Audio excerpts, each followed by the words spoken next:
Tips para tahimik at payapa ang buhay mo. 1. Iwasan ang toxic na tao. Hindi mo kailangan ng drama. Kaya piliin mong lumayo sa mga taong laging nagdadala ng gulo. 2. Matutong magsabi ng hindi. Hindi lahat ng bagay kailangan pasukan. Protektahan ang oras at energy mo.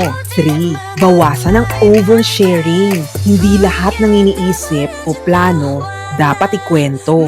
Mas tahimik ang buhay kapag may mga bagay na ikaw lang nakakaalam. 4. Kontrolin ang emosyon. Huwag agad mag-react sa init ng ulo. Mas maraming gulo ang nasusugpo kapag marunong kang kumalma. 5. Mag-focus sa sarili. Gawin ang mga bagay na makapagpapasaya at makapagpapaunlad sa'yo, imbis na intindihin mo ang opinyon ng iba.